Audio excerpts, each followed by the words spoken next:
La computadora. Perfecto. Bueno, vamos a dar comienzo a la segunda parte de la unidad 12, que es drogodependencia. Disculpen los ruidos ambiente que tengo, pero están haciendo unas refacciones acá arriba y eso se escucha, desgraciadamente. Bien, las instituciones que se suelen dedicar al seguimiento, al cuidado, a la rehabilitación, a la recuperación, por lo general son diferentes tipos de centros socioeducativos, que hay diferentes denominaciones de estas instituciones. Si alguno de ustedes por ahí me preguntaría, bueno, ¿cómo las podemos clasificar? Una clasificación que es muy útil para este tipo de instituciones es si son instituciones abiertas o cerradas. ¿Qué diferencia hay entre las instituciones abiertas o cerradas? Es que justamente tiene que ver con la voluntad de la persona en querer recuperarse. En las instituciones abiertas, que son la mayoría, la persona de alguna manera tiene que tener un compromiso por querer superar esta situación que lo está poniendo en una situación de desigualdad, ¿sí? O que está poniendo en riesgo su salud, o que no está dando de alguna manera el grado o el nivel de beneficio que la persona quiere o necesita. Entonces, en las instituciones abiertas es fundamental que la persona tenga confianza en la institución en la cual se acerca y dé fe de que de alguna manera quiere superar esta situación por la cual está atravesando y pide esa ayuda o asesoramiento o acompañamiento para esta cuestión. Y hay de diferentes tipos y hay de diferentes propuestas. Lógicamente que la mayor parte de las instituciones, como les menciono, son abiertas y tienen diferentes estrategias para poder hacerlas, para poder llegar adelante la propuesta que ellos tienen desde la institución. Por eso digo que muchas veces esta amplitud de oferta hace de que las personas también puedan tener un abanico de posibilidades en donde en algunas instituciones abiertas no logran lo que están buscando y en otras sí. Y muchas veces depende de cómo el equipo trabaja o cuál es la oferta que hay por delante y que la persona se pueda sentir de alguna manera interesado en poder seguir ese lineamiento. Pero lo fundamental que tienen las instituciones abiertas es que la persona tiene que estar en un grado de querer ayudarse, de querer participar. A diferencia de las instituciones cerradas tienen una supervisión del Poder Judicial en donde a esas instituciones cerradas las personas pueden ir o por su propia voluntad o en contra de su voluntad. Y ahí la posibilidad de salir va a depender de un plan terapéutico el cual tiene que dar determinados resultados. Entonces muchas veces las decisiones de las instituciones cerradas muchas veces tienen que ver cuando la persona corre riesgo ella, ¿no es cierto? O cuando corre riesgo terceros.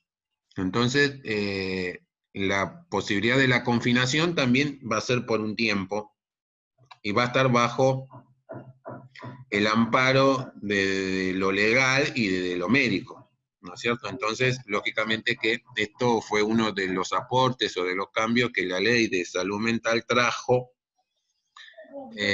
como intervención, ¿no? Y participación. Y no hay tantas instituciones que llevan básicamente al confinamiento. Alguno se estará preguntando, ¿cuáles de las instituciones son mejores? No es que las instituciones cerradas son mejores que las instituciones abiertas, sino que cada una tiene proceso de intervención diferente y también hay que encontrar la persona específica para cada una de esas instituciones o modelos de abordaje, ¿sí? Dentro de lo público y dentro de lo privado vamos a encontrar instituciones abiertas, instituciones públicas. Desgraciadamente, el sector público, si algo ha evidenciado, es que desgraciadamente carece de una diversificación de la oferta asistencial que hay ante la gran demanda que se tiene desgraciadamente hoy en día. Por eso muchas madres que luchan por sus hijos en cuanto a poder conseguirles tratamiento, muchas veces el Estado no llega a tiempo porque no tiene una oferta instalada capaz de poder satisfacer la demanda creciente que desgraciadamente hay. Acá menciona Ani un posible intento de suicidio. Bueno, hay situaciones, por eso digo, donde la persona corre riesgo, muchas veces intervenciones en instituciones cerradas con una mayor vigilancia, puede ser para algunos una mejor estrategia que una institución abierta. Profesor, la diferencia con las instituciones cerradas es cuando hay riesgo inminente, ¿no? Eso es lo que estoy diciendo, claro, cuando hay un riesgo para la persona o para terceros, ¿no? Muchas veces también la familia pide socorro al Estado que ponga algún tipo de límite, de reparo a determinada situación, porque bueno, muchas veces estos temas que estamos tratando, la violencia intrafamiliar, ¿sí? También juega un papel importante en todo esto, ya sea psicológica, física, verbal, en todas sus modalidades. Pero se lo trata con psicofármaco, por ejemplo, se lo puede tratar desde lo químico como desde lo físico, lógicamente que las estrategias dentro de las instituciones cerradas, dentro del marco de la ley, lógicamente, es muy diversa, ¿sí? Y lógicamente que ahí el médico o el equipo interviniente elegirá la mejor estrategia para cada una de esas personas. Y hay veces que en las instituciones cerradas,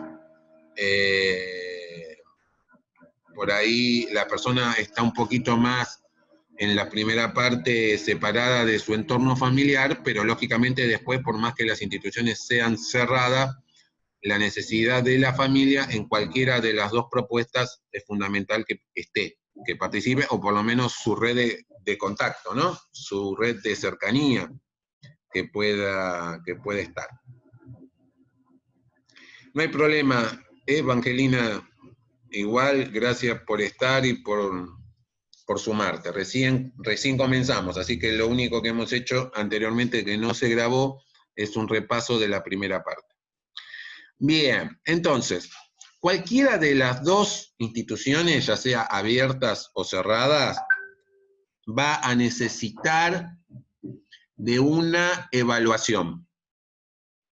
Ninguna persona ingresa a un dispositivo si no hay una evaluación, ¿sí?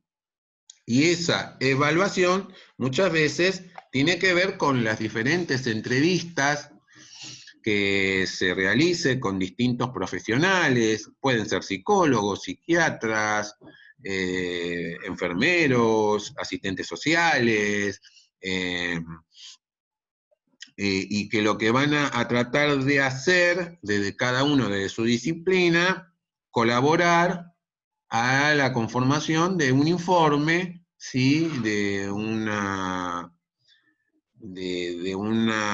mirada que pueda brindar un diagnóstico psicosocial sobre esa persona que facilite de alguna manera la posibilidad de una planificación a una estrategia que muchas veces requiere de un abordaje se podría decir como de modé, digamos,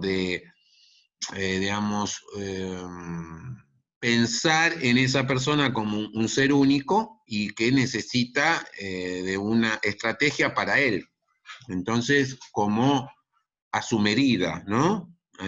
A su forma. Muchas veces las instituciones lo que plantean es un modelo más universal y para todos por igual, pero a veces no todos tienen las mismas problemáticas o de alguna manera se adaptan a las mismas situaciones.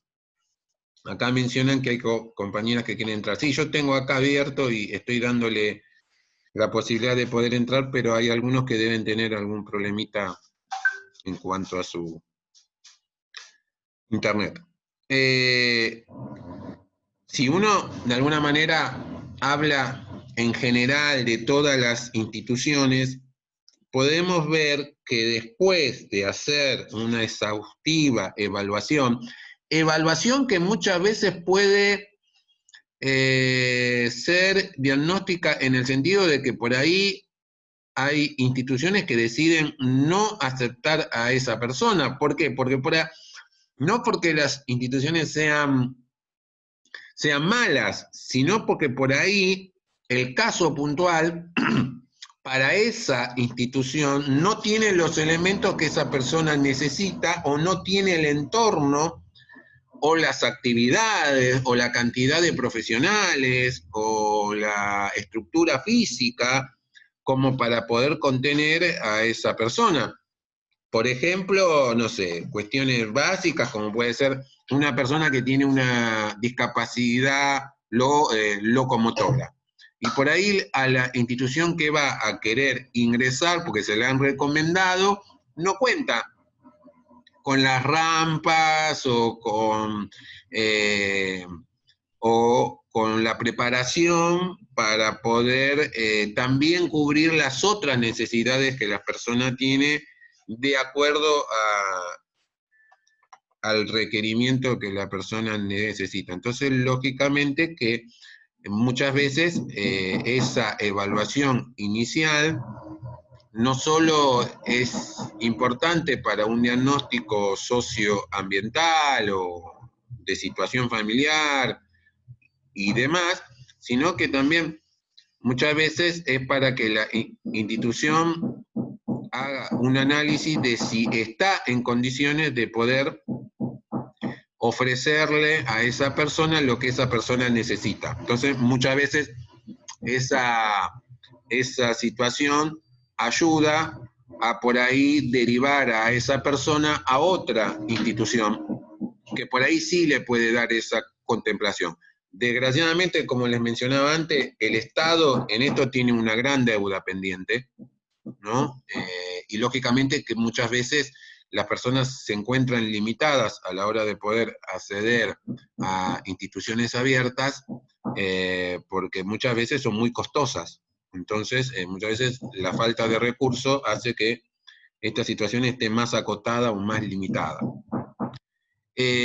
Una vez que la persona puede tener de alguna manera la posibilidad de ser recibido, de comenzar a tener una oportunidad más para poder tener un tratamiento, esa situación se puede dar de diferentes maneras dentro de las instituciones, ya sea con una internación voluntaria, estamos mencionando en las instituciones que son abiertas, es una situación voluntaria, y en el caso de las instituciones cerradas puede ser voluntaria o no, ¿no es cierto?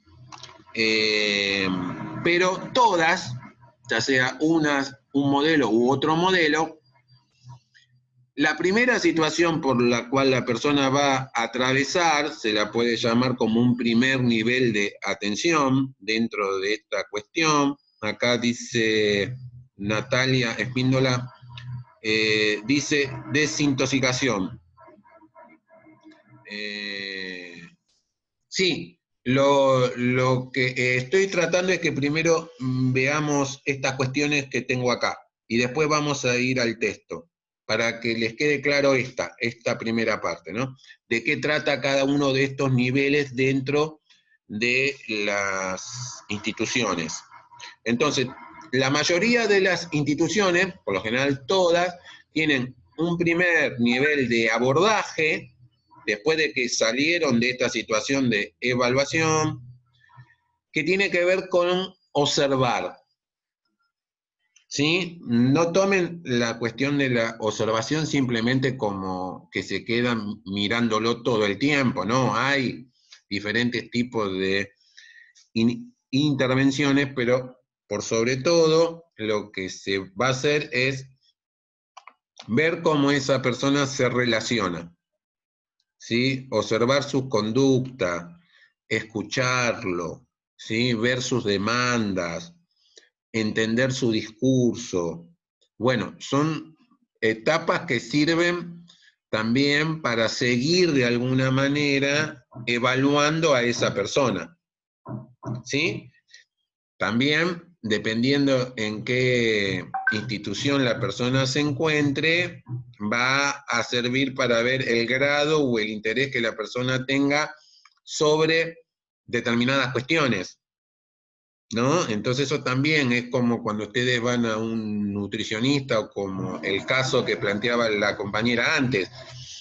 También es importante saber las experiencias previas de esa persona, su historia de vida, sus experiencias que ha tenido con otras intervenciones, con otras asistencias que ha recibido.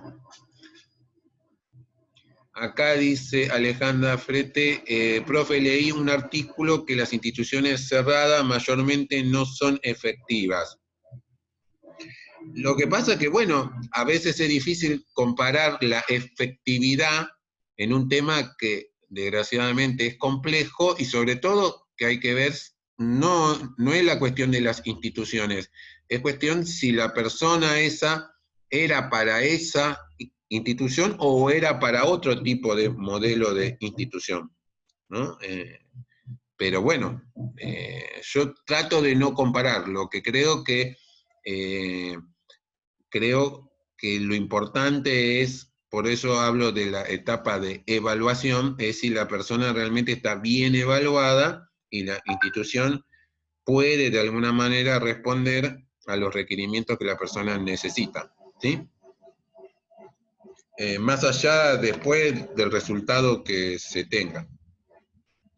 En un segundo orden, cuando pasa esta etapa, hay veces que hay instituciones que a las etapas le ponen un tiempo, y a raíz de ese tiempo van viendo los progresos, ¿sí? Esto va a depender mucho también de los recursos de las instituciones y sobre todo de los recursos económicos, ¿no? Y cuando,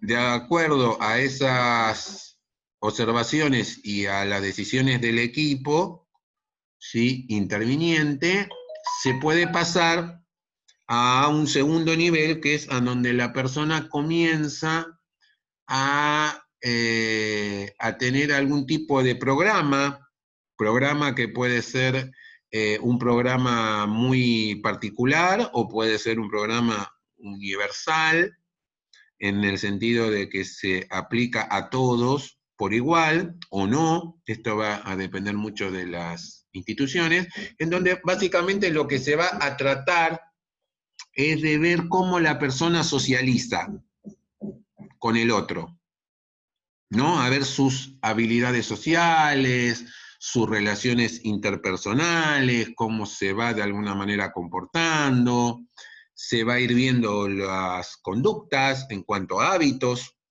¿sí? De alguna manera cómo puede ir reemplazando determinadas situaciones que no son saludables por otras que sí lo sean. Se va a trabajar mucho la voluntad, la tenacidad, el trabajar sobre la frustración, por ejemplo, con algunas cuestiones. Entonces, muchas veces esas habilidades pueden ser que sean manuales, se va a trabajar la responsabilidad, se puede tomar algún tipo de tarea, oficio o artes, en donde también de alguna manera esto tenga que ver con la oferta que la institución tenga en el trabajo. Muchos se especializan más en granjas en el sentido de tener huertas o de tener animales. Entonces, bueno, la responsabilidad de poder darle a alguien sobre el cuidado de otro, de un animal, de una planta o de realizar una tarea comunitaria, eso va fortaleciendo de alguna manera los diferentes aprendizajes y responsabilidades, y también, ¿por qué no?, para muchos adquiriendo conocimientos que les pueden permitir o no un cambio en cuanto a su inserción nueva en diferentes entornos. Como alguien mencionaba antes, muchas veces hay una escuela de oficio, por ejemplo. Para alguien que no lo tiene, le ayuda a pensar en una estrategia de proyecto a futuro, ¿no? Lo que hay que tratar es que la persona piense en su futuro de una manera positiva, ¿no? Y que encuentre elementos como para que le pueda dar contenido a ese futuro. Por ejemplo, muchos de ustedes están estudiando porque su futuro es ser enfermeros y querer trabajar en la salud, en donde quieren de alguna manera cuidar al prójimo con más herramientas de lo que lo podrían hacer si simplemente se dedican a cuidar a alguien sin saber cómo, y aprendiendo del error y del ensayo que van haciendo. Entonces, bueno, acá lo que se trata de buscar es justamente eso, de ir fortaleciendo las habilidades, ir de a poco haciendo intervenciones en donde esas relaciones se vuelvan más complejas, esas relaciones interpersonales, ¿sí? Se parten desde las más simples a otras en donde yo creo que tiene que ver cómo la persona interactúa con el otro y se ayudan mutuamente en superar las situaciones que tienen por delante. Eso es muy lindo, ¿no? Ver, digamos, por lo menos ustedes lo ven cuando van por la escuela, los chicos de las granjas que se están recuperando y cómo van de a 2 o de a 3, y de alguna manera siempre hay uno responsable del otro y el otro también es responsable y se colaboran y se ayudan en la recuperación que ellos van teniendo. Y también de alguna manera los van preparando para ver cómo ante un problema van tomando decisiones, ¿sí? Y cómo van de alguna manera buscando cada vez más estrategias para para esa respuesta que ellos están buscando, para esas soluciones que ellos están, digamos, buscando, porque en algún momento ellos van a quedar solos, y esa toma de decisiones es lo que lo va a llevar o no a una recaída o a superar una recaída. O a una Profe, caída. una consulta. Sí. Escucho. ¿Puede que nosotros como enfermeros en cuanto a las capacidades podamos trabajar con el personal de psicología y demás? Hay muchas personas, o por lo menos conozco algunos personas que tienen relación con las drogas, pero de forma recreativa, que hayan caído en adicción puntualmente por algún problema de raíz, como, no sé, un duelo mal trabajado o atacar el problema de raíz. O sea, eso entra dentro de nuestras aptitudes, el poder visibilizarlo ante otro profesional. Sí, yo creo que nosotros podemos hacer intervenciones junto con el resto del equipo, y lógicamente que también podemos asumir responsabilidades en cuanto al acompañamiento.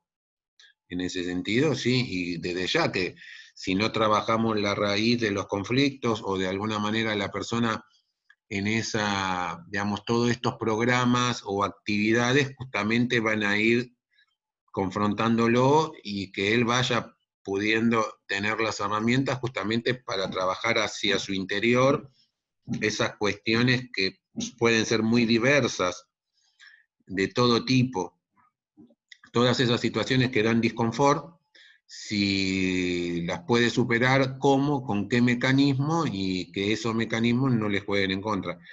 Hay personas que quieren entrar, pero le estoy dando la posibilidad de poder entrar, pero tiene que ver de alguna manera con algún problema que tiene la persona. Estoy viendo permanentemente quién quiere entrar. Así que bueno, sí, lo que vos decís tiene que ver. Lo que yo creo que en este tema fundamental, como en otros, enfermería debería encontrar desde nuestra ciencia enfermera, bueno, sobre qué nos podemos hacer cargo y cómo desde nuestros distintos teóricos podemos desarrollar la teoría interpelando la práctica y tratando de ser un actor más. Por eso digo que desgraciadamente a nosotros nos ven en estos escenarios o en estos dispositivos donde muchos enfermeros trabajan más como un celador, más como un ordenador o como alguien que por ahí se preocupa más por cuestiones manuales, ¿no? Como recordar que tiene que tomar una pastilla, hacer una higiene. Y yo creo que podemos dar mucho más que eso. Pero bueno, lógicamente que lo que tenemos que tener son propuestas, ¿sí? Propuestas de intervención. Por eso el trabajo que él les decía que tienen que hacer, de alguna manera cada uno como trabajo individual, para ustedes, para cuando puedan responder las preguntas que les voy a hacer en el examen, es, bueno, ¿qué actividades yo puedo pensarme ante una persona en una etapa de mantenimiento, en una etapa de caída, en una etapa de contemplación, de precontemplación, en una etapa de determinación? Bueno, cuáles son las cosas que yo podría imaginarme que interviniendo de esa manera puedo sostener a esa persona. Porque lo que estamos hablando es de sostener, de estar. Y bueno, esas son cuestiones que nos tenemos que proponer nosotros, ¿no? Y qué mejor que ustedes que saben cuáles son los elementos que tienen propios como para poder brindarlo. Entonces, este segundo nivel puede tener también un tiempo como las primeras etapas de observación. Lógicamente que el tiempo va a ser mucho mayor que el primer nivel, y muchas veces pueden ser, en algunos lugares hay postas en donde las personas pasan por diferentes actividades de una manera, se podría decir, de menor a mayor complejidad, de menor a mayor nivel de obstáculos y de desafío, ¿sí? En donde se va a ir viendo la posibilidad, ¿no es cierto? Siempre estamos hablando de una situación en donde la persona no está consumiendo, ¿no? Creo que queda claro que las instituciones abiertas necesitan, ¿sí?, de que la persona asuma un compromiso. El compromiso es el de no consumir y el de alguna manera, estar dentro del marco que regula las diferentes actividades, ¿no es cierto?, que tiene que ver con la convivencia. Por eso, en la mayoría de los dispositivos abiertos no hay rejas, no hay candados. La persona cuando se quiere ir, se va. Y muchas veces las instituciones dejan en claro que cualquier situación de consumo, ¿sí?, en donde la persona decide consumir, volver a una etapa precontemplativa sería por ahí, bueno, eso desgraciadamente ya lo dejaría fuera de la oferta que la institución tiene, ¿no? Es decir, que de alguna manera hay algunos requisitos en algunas instituciones que están claras desde el vamos, ¿sí? Que no se obliga a nadie y que de alguna manera las personas tienen que asumir un compromiso. ¿sí? Más allá, como asumen los familiares el compromiso del pago de una cuota, que a veces cobran algunas de las instituciones que se dedican a esto, bueno, también la persona, por más que la familia pague, si la persona no se compromete con no consumir, no alcanza, ¿sí? Y siempre, lógicamente, que todo está orientado a que estas etapas educativas o de actividades no pueden ser eternas. En algún momento a la persona se lo está preparando para su reinserción laboral o sociolaboral, como él vuelve al escenario de donde vino, pero vuelve cambiado, vuelve con otras herramientas, vuelve con otras estrategias, con otros recursos.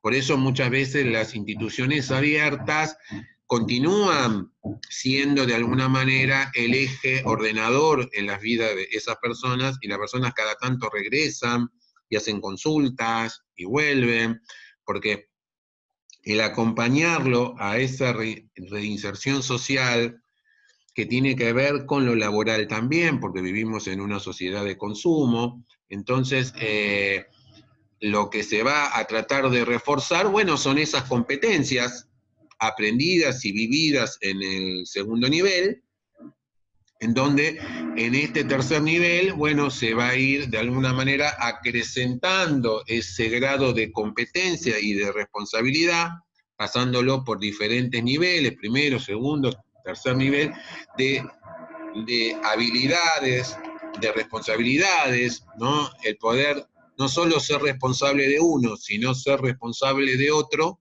creo yo que, bueno, eso habla también a un mayor compromiso por parte de esa situación. Entonces, muchas de las instituciones abiertas tienen acuerdos de programas de becas o de inserción laboral para personas.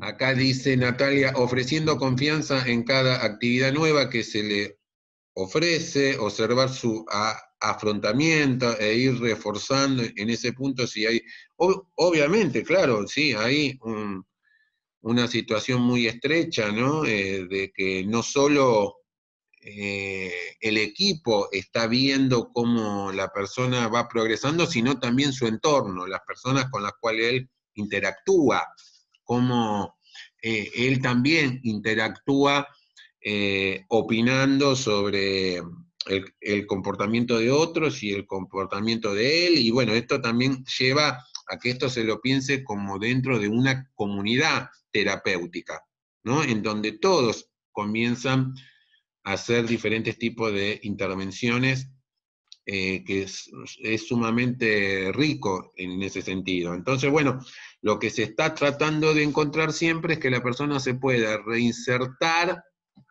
en la familia, reinsertar en el trabajo, reinsertarse en su entorno social, poder sostener ese proyecto de trabajo, de vida, de capacitación. Entonces también hay de alguna manera vínculos con las universidades, con las escuelas técnicas.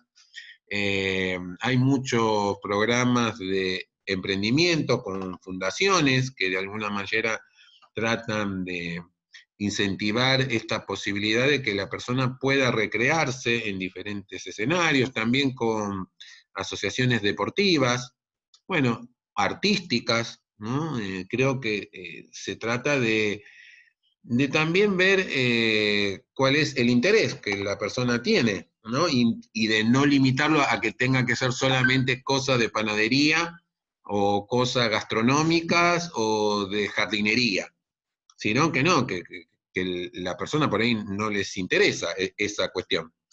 Pasa por el diseño visual, pasa por el arte, pasa por la expresividad, pasa por el hip hop, pasa por el arte, por la música, por otras cuestiones. Entonces, bueno, creo que los programas, cuanto mayor posibilidad tengan de diversificación de la propuesta laboral, creo que hay mayor posibilidad para que la persona pueda elegir en qué entorno se encuentra mejor, ¿sí? Y lógicamente que, como les mencionaba antes, vieron que yo les decía, siempre nos preparamos para caer, porque sabemos que esa situación no es que uno la incentive, sino que sabemos que son situaciones que se pueden dar. Acá Natalia escribió la reinserción laboral tiene el problema de consumo problemático, es profesional de la salud y es que tiene posibilidad de fármacos, una manera de insercionar tareas que no tengan al alcance. Ah, bueno. A ver, ese es todo un gran tema, ¿no? Creo yo que nosotros estamos fortaleciendo a un sujeto como para que pueda enfrentar una sociedad que lo va a querer llevar al fracaso y a la recaída a la vuelta de la esquina, todo el tiempo, ¿no es cierto? Tentándolo, provocándolo, y bueno, lo que se va a tratar es de prepararlo justamente para que él pueda tener algún tipo de estrategia que pueda desviar esas atenciones, esquivar esas propuestas, bloquear de alguna manera esas situaciones, fortaleciendo su yo, fortaleciendo su poder de decisión. Lo que vos mencionás, hay algunos términos que después los vamos a trabajar porque me interesa mucho que conozcan la definición operacional de cada término en lo que tiene que ver con esto, porque muchas veces utilizan palabras como sinónimo y no lo son. El consumo problemático es toda una categoría dentro del consumo, que tiene que ver con otras cuestiones mucho más complejas, ¿sí? Y hay diferentes tipos de estrategias para eso también, algunas con más éxito que otras. Pero bueno, básicamente lo que me interesaría es que este mapa conceptual de cómo se trabaja dentro de cada institución, ¿sí? También es muy propio de cada una de ellas y puede haber diferencias y puede haber un mayor desarrollo en unos que en otros, pero básicamente estos elementos los van a encontrar en cualquier centro socioeducativo, ¿sí? Si realmente esto no está, si estos niveles no están, y medio como que se quedan a mitad de camino, o por ahí es otro tipo de dispositivo que no es un centro socioeducativo de rehabilitación, sino que es otro tipo de propuesta, ¿sí? Que complementa, ¿sí? A estos centros socioeducativos. Por ejemplo, una casa para que puedan dormir, un lugar en donde puedan bañarse y cambiarse la ropa, un lugar en donde puedan tener el abordaje a un consumo problemático con el menor riesgo posible. Bueno, son infinidad de, de dispositivos que no tienen específicamente un desarrollo de un centro socioeducativo, sino que son lugares de complementación para la articulación de diferentes cuestiones que por ahí tengan que ver con la reinserción o con la limitación del daño, ¿no? Hay diferentes cuestiones que tienden a complementarse, pero lo que yo le estoy hablando es de entidades que se dedican a tratar de recrear en ese sujeto las herramientas que no tiene o que ha perdido, ¿sí?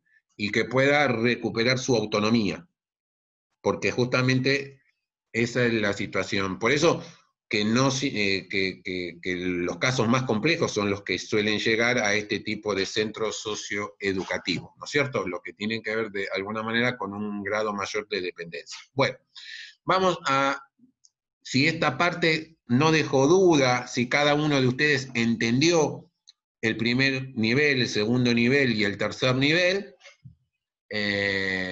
podemos seguir con la explicación. ¿Hay alguno que tenga dudas sobre ese esquema?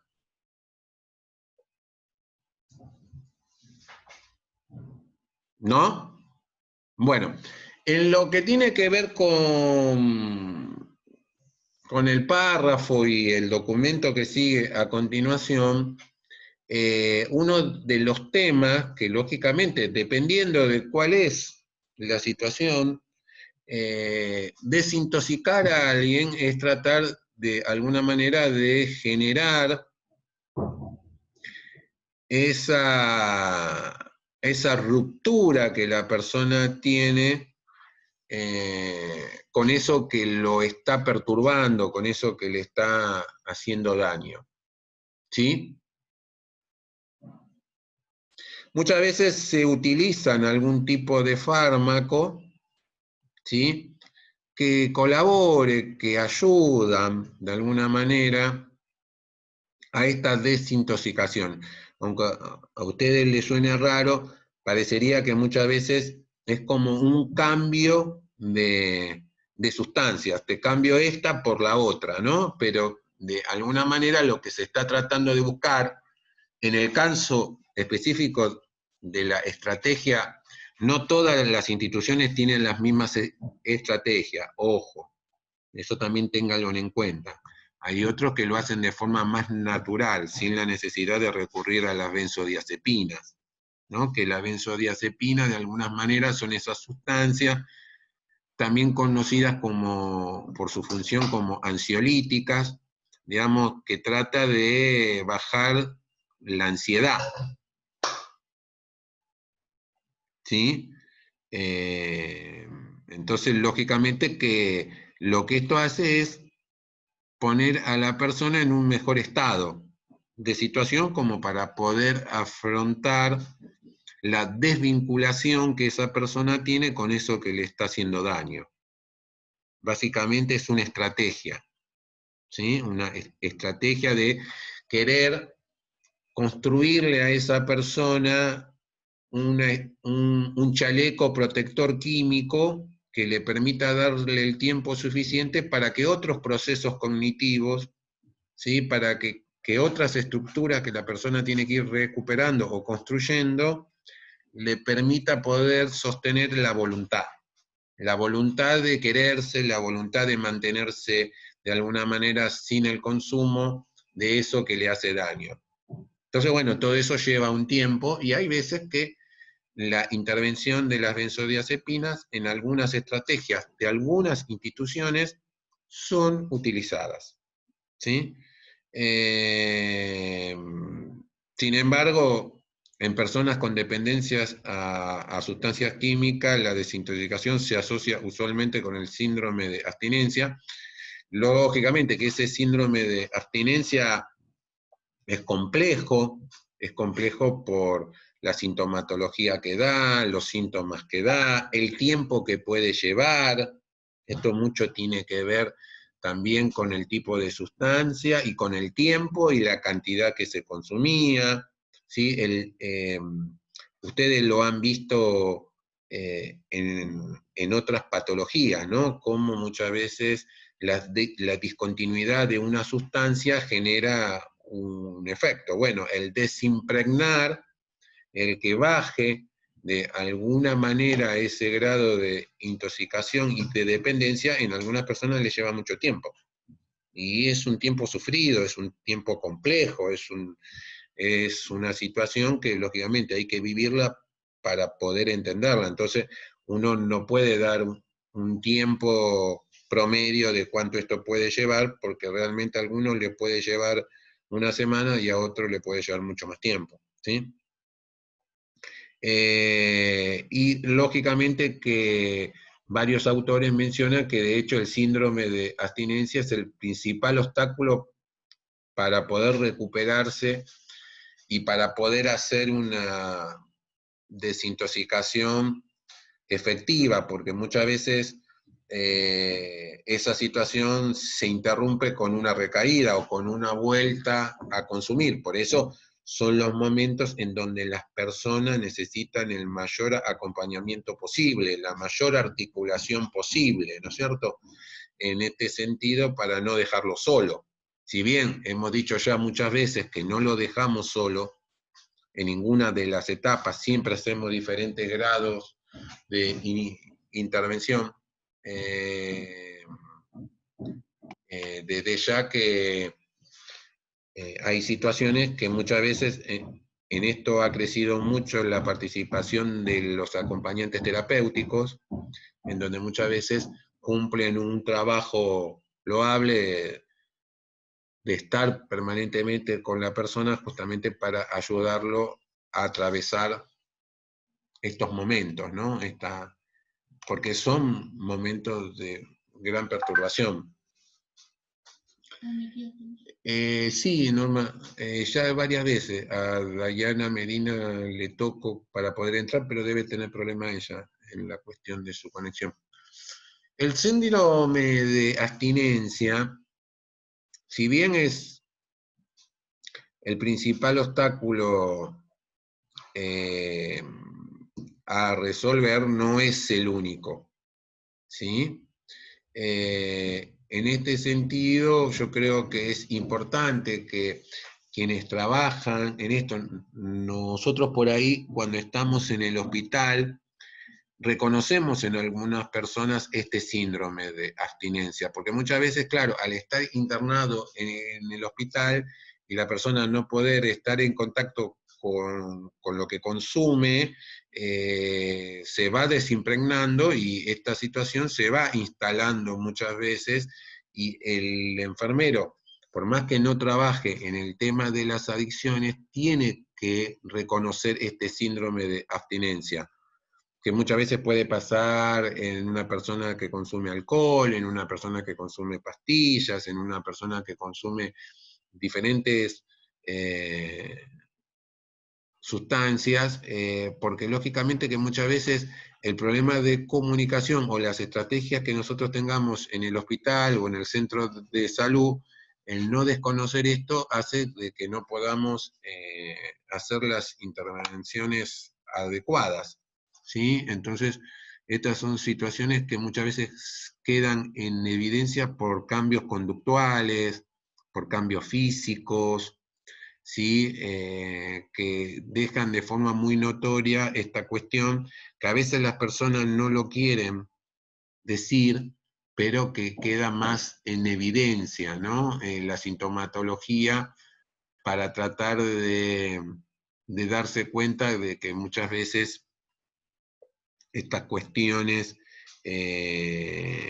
están muy relacionadas con las conductas de automedicación que las personas tienen y que es necesario de poder actuar rápidamente para poder darle algún tipo de asistencia a estas cuestiones, como para poder bajar esa sintomatología, ¿no? Entonces por eso es importante explicarle sobre estos cambios que la persona está presentando y cómo con el médico ir viendo, bueno, qué es lo que se puede dar, ¿no? En el caso de si se le da alguna benzodiazepina o cómo se puede mejorar su sueño, cómo se puede trabajar sobre la sintomatología gástrica, si es que la hay, bueno, diferentes cuestiones que necesitan de una supervisión y de un acompañamiento, como para poder ir viendo esta cuestión más de cerca y tratar de detectar cómo ese comienzo de esos síntomas van apareciendo, cuánto es lo que duran, en qué momentos se da.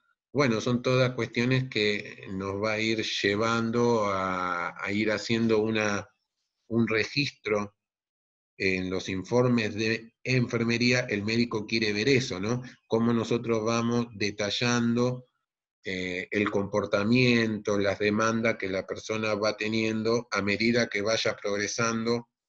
Lo que se va buscando es que esos síntomas vayan desapareciendo de a poco. Entonces, lógicamente que esta situación se va a ir de alguna manera manteniendo y en algún momento las benzodiazepinas se pueden sacar a medida que la sintomatología vaya desapareciendo. Claro, como dice Norma, que disminuya o esa situación se va a ir dosificando de acuerdo a los cambios, a los comportamientos que la persona va presentando. Lógicamente que estos cuadros y estas situaciones están estrechamente ligados también al tipo de sustancias. Por eso hay de distintos organismos clasificaciones en cuanto a las sustancias, ¿sí? Y por lo general una manera de clasificarla es, bueno, ¿qué tipo de acción tienen sobre el sistema nervioso central? ¿No? ¿Cómo de alguna manera enlentece o perturba la cuestión de los sentidos, de los procesos mentales, de las manifestaciones físicas? También se las puede valorar de acuerdo al daño que puede dejar o las secuelas que pueda producir, la continuidad del consumo. Entonces, bueno, ahí siempre clasificaciones que dependiendo de qué es lo que está haciendo eje, se puede ver en cuál es la mirada que tiene sobre en su clasificación. Una de las clasificaciones más usadas y que usa la ley de salud mental en nuestro país, en concordancia con lo que plantea la OMS, es un poco, bueno, ver cuáles son sustancias estupefacientes, justamente la ley se llama de esa manera, o la primera se llamó, que son aquellas sustancias en donde el Estado dice yo lo prohíbo. Bueno, estas sustancias van a estar prohibidas por el daño que ocasiona a la salud.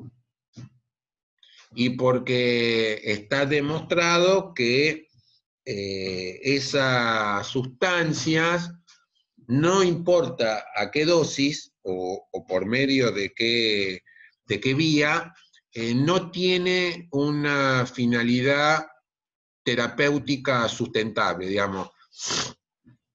Y acá un poco es la gran discusión de nuestro tiempo, ¿no? Acá ven que figura, la voy a subrayar, porque de alguna manera esto fue ganando, gracias a las investigaciones, si el tema de la marihuana, por ejemplo, puede tener alguna finalidad terapéutica médica. Y bueno, y se comprobó que en el caso de las convulsiones, de un tipo de convulsiones muy refractarias, muy complejas, donde el epamín o los anticonvulsivantes, desgraciadamente, es poco lo que pueden hacer, bueno, el uso de la marihuana ha tenido una acción terapéutica en donde muchos familiares de chicos con este tipo de convulsiones o de afecciones del sistema nervioso central, veía que la recuperación, la disminución, la calidad de vida de esos chicos mejoraba. O también en el caso de algunas personas con afecciones muy dolorosas, la utilización de la marihuana evitaba los riesgos que tienen otros analgésicos y que también de alguna manera mejoraba el bienestar de esa sintomatología crónica que provocaba mucho malestar en la persona. O también en algunas cuestiones relacionadas con trastornos de la alimentación o en aquellas situaciones donde hay una pérdida del apetito, la estimulación. Bueno, esto quiere decir que hay discusiones hoy en día sobre la utilización de algunas sustancias y a medida que se va encontrando evidencias, se va proponiendo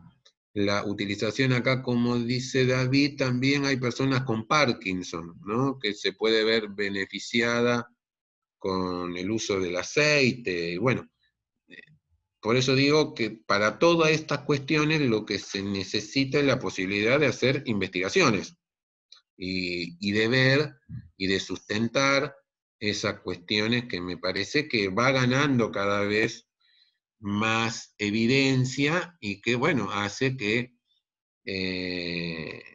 los estados tengan que responder ante estas cuestiones. Hay sustancias psicotrópicas. Estas son las sustancias permitidas, ¿no? Quiere decir que la marihuana, de alguna manera, tendría que dejar de ser una sustancia estupefaciente, dependiendo de cuál es el uso medicinal que tenga la marihuana, y pasarla a una sustancia psicotrópica, porque de alguna manera cada vez tiene más evidencia, es decir, que su uso no está prohibido, sin embargo se encuentran controladas. Está bien que controlen de alguna manera para qué se lo usa. Alejandra Frete dice, creo que la ley lo prohíbe como medicamento terapéutico por el hecho de que tenga efectos secundarios, puede ser por eso digo que la legislación que está apareciendo está, digamos, hablando en el caso de la marihuana del uso medicinal, ¿no? El Hospital Garrahan, por ejemplo, está trabajando en ensayos sobre las convulsiones refractarias en chicos, indicando el aceite, ¿sí? Entonces, bueno, los médicos emplean alguna de estas para corregir desequilibrios, trastornos, proteger ciertas enfermedades, ciertos malestares, ciertas cuestiones, Pero lógicamente que hay otras sustancias que no generan ningún bienestar, ningún beneficio, como el tabaco, por ejemplo, en donde las regulaciones son muy blandas en ese sentido. No alcanza con ponerle a un paquete de cigarrillo, te puede matar, y vos dejás por el simple hecho de que conseguís impuestos, ¿no? O beneficios económicos. Entonces, bueno, hay toda una discusión sobre este tema entre las drogas lícitas o legales, ¿no es cierto?, como se las conocen, y son cuestiones que muchas veces generan en el sistema de salud un gran problema. Entonces, bueno, acá hay una doble moral también por parte de esta sociedad de consumo, ¿no? En el sentido, bueno, de cómo va rotulando todas estas cuestiones y cómo también van cambiando. Drogas, y bueno, drogas son todas las sustancias, ¿no? Que dependiendo de cuál es su origen, o si son sintéticas o no, cómo de alguna manera su consumo genera o un beneficio o un perjuicio. Y acá me gustaría que alguien me pueda decir, si quieren usar el micrófono, ¿qué beneficio tiene el uso del cigarrillo? No sé, si alguien puede encontrarle algún beneficio al uso del cigarrillo. Ninguno, profe, y encima es altamente adictivo. Entonces, no tiene ninguno. Por ahí hay alguno que pueda encontrarle algún beneficio. Algunos dicen que lo ayuda a no dormir, otros dicen que lo ayuda a concentrarse, otros dicen que pero no está demostrado ningún beneficio. Digamos, todo muy subjetivo. Pero las tabacaleras siguen poniendo plata y siguen invirtiendo dinero en hospitales. Las tabacaleras son dueñas de muchos prepagos. Digamos, te enferma por un lado y después te quiere curar por el otro, quiere decir que trabaja a dos puntas, ¿no es cierto? Esto está claro, ¿no? En cuál es el negocio de una industria que se beneficia con la protección del Estado para enfermarte. Y puede ser, también, ¿por qué no?, en el caso de los consumos inhalatorios, es el mecanismo de entrada. Acá dice, se fuma por ansiedad. Sí, se come también por ansiedad y no por eso dejamos de comer, digamos. Hay que trabajar la cuestión de la ansiedad oral, pero digo que muchas veces el Estado es muy permisivo con algunas cuestiones y por ahí con otras es mucho más agresivo, ¿no? Drogas de abuso. Son aquellas sustancias que se usan con un fin, no terapéutico. Es decir, con fines delictivos tales como suicidio, homicidio, robo, etc., con el objeto de buscar otras sensaciones que para el consumidor suelen ser placenteras. Estas sustancias generan prejuicios, tanto en el consumidor como en la sociedad. Hay algunas de las definiciones que por ahí son muy genéricas, ¿no? En este sentido, y la oferta de estas drogas de abuso cada vez es mayor el menú de posibilidades que las personas van encontrando cada vez más en lo que puedan consumir, ¿no? Sobre todo si esto lo llevamos al gran desarrollo que tienen las drogas sintéticas, por ejemplo, ¿no? Las drogas de abuso se pueden clasificar de diversas formas. Hay también las que están permitidas y las que no están permitidas, según su naturaleza, su forma, su color, su mecanismo de acción.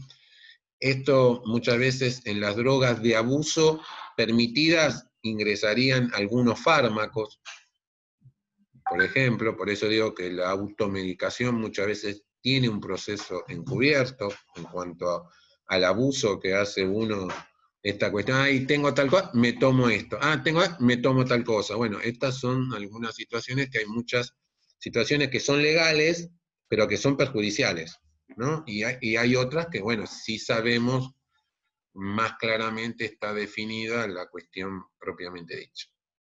Entonces, una síntesis, y con esto paramos ahora para poder ir a tomar algo, a ir al baño, a ver si Medina puede entrar, pobre, que está ahí queriendo entrar desde que comenzó la clase y no puede, pobre. Si yo les pido que me clasifiquen las drogas, les voy a pedir esta clasificación que creo para mí que es la más fácil, la más sencilla. Hay otras, pero son más complejas.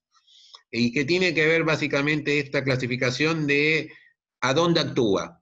Para que se den cuenta muchas veces cuando las personas consumen algo que es mixto, porque puede haber complejos en comprimidos que tienen más de un componente, y esta cuestión de más de un componente muchas veces la combinación de estas, de la acción de los fármacos, muchas veces puede ser catastrófico para el cuerpo de una persona, ¿no? Entonces, cuando le pida clasificación, me voy a referir a esta clasificación, ¿sí? Dentro de la clasificación que ustedes tienen por delante, tienen una clasificación que le está diciendo, bueno, hay básicamente un sistema nervioso central que dependiendo de qué es lo que vos consumas, te puede provocar una estimulación, ¿sí? ¿A qué se refiere con estimulación? ¿Tu cerebro va a trabajar más rápido? Yo creo que lo que hay es mayor liberación de aquellas sustancias que el organismo necesita para hacer conexiones, como es el caso de la dopamina, por ejemplo. Digamos, hay neurotransmisores, sustancias que ayudan a la sinapsis, y lógicamente que la persona puede aumentar la sensibilidad de sus sentidos. A eso tómenlo como una cuestión de estimulante. Parecería como que podés percibir o podés ver en una dimensión o agudizar el oído o agudizar el olfato o de alguna manera tener un umbral de sensibilidad, ¿sí?, diferente a cuando no estás estimulado, ¿sí? Dentro de ellos, bueno, una droga que es ilícita es la cocaína, creo que es una de las drogas y todos los derivados que hay de ella, desgraciadamente, la cocaína es uno de los grandes problemas que hay en el mundo, ¿sí?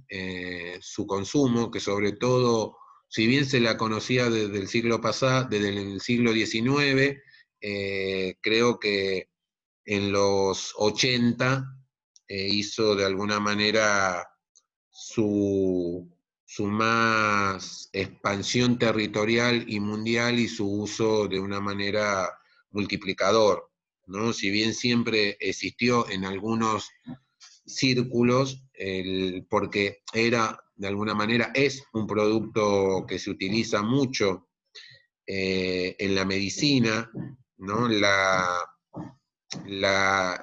cocaína es un buen anestésico, ¿sí? Entonces, la medicina ya conocía esta sustancia y por eso digo que en algunos círculos su consumo y su uso era muy reservado, pero en la década del 80, sin lugar a duda, fue su máxima expansión, ¿sí? Sobre todo a toda clase social, ¿no? Y también los derivados que son tan perjudiciales o más perjudiciales, ¿no? Porque la producción lleva a una contaminación de muchos productos que son tan peligrosos como la propia cocaína. Bueno, la otra cuestión son las anfetaminas, donde el éxtasis por ahí es la pastilla más conocida, pero hay muchas y con diferentes combinaciones. Bueno, el cigarrillo, la santina, lógicamente también es un medicamento conocido, que lógicamente lo encontramos en el té, en el mate también, ¿sí? Hay santinas, en donde hay mayor concentración de ella es en el café, ¿sí? Que también es un estimulador, muchas veces nos damos cuenta que consumimos mucho café porque nos aumenta la tensión arterial, nos aumenta la función renal, ¿no? Tiene una estimulación muy propia sobre el sistema cardiovascular, ¿no? Muchas de estas estimulaciones del sistema nervioso central, ¿sí? Acelera la frecuencia cardíaca, acelera el gasto cardíaco.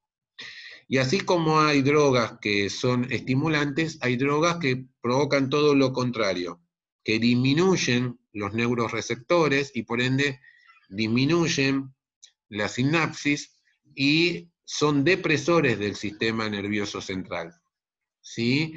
Muchos de ellos también conocidos por, por el uso médico desde hace mucho tiempo, como es el caso del opio y de los derivados del opio, ¿no? La morfina, la codeína, la heroína, ¿sí?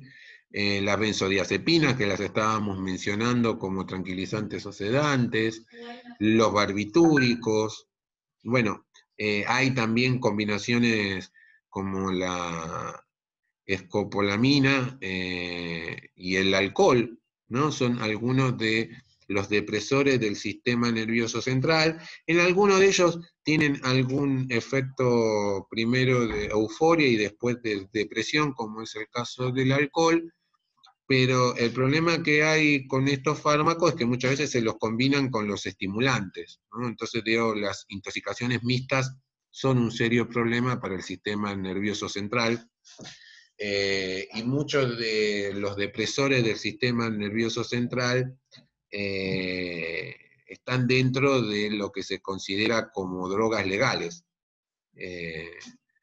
Las bebidas blancas tampoco tienen ningún beneficio y tampoco están prohibidas.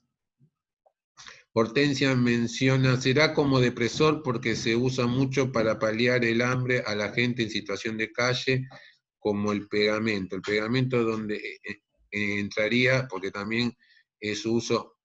Bueno, los pegamentos tienen que ver con los alucinógenos, ¿sí? Se los podría ubicar ahí. Y sí, en el tema puntual que tocas, Hortensia, sobre las cuestiones de situación de calle o no calle, muchos de estos fármacos lo consume gente que no está en situación de calle. Yo creo que justamente este tema que estamos viendo es tan complejo porque atraviesa a todas las clases sociales, inclusive un mismo consumo puede de alguna manera estar presente en diferentes sectores. Lógicamente que claro, que los sectores más vulnerables van a consumir, en vez de la cocaína al 100% pura, consumirá el paco, ¿no? Y que es el producto de desecho de la cocaína. O no tendrá para comprar alcohol y comprará una lata de pegamento, y así sucesivamente, digamos. Las cuestiones van a llevar, lógicamente, a distraerse o a desvincularse de la situación. Obviamente que sí, para el hambre, para el frío, para olvidarse, bueno, un montón de cuestiones, ¿no? Que tiene que ver con tratar de adormecer lo que sentimos, las cosas que nos pasan, ¿no? Bueno, hay infinidad de justificaciones o de cuestiones al respecto que tiene que ver con eso.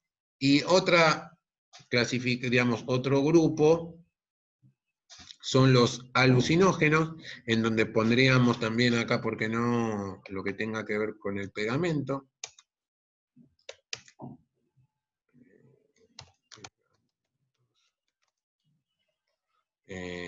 Podríamos ponerlos acá. Y por último, aquellas cuestiones... Ah, perdón, acá están los... No, acá está. Acá está.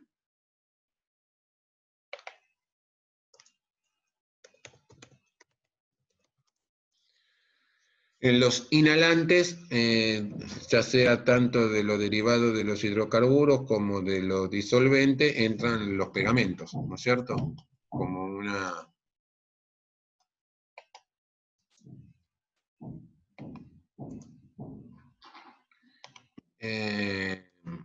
entonces, por el efecto que provocan, tendríamos, ¿sí?, esta clasificación, en el caso que yo se las pida, para que ustedes puedan dar un ejemplo de cada uno.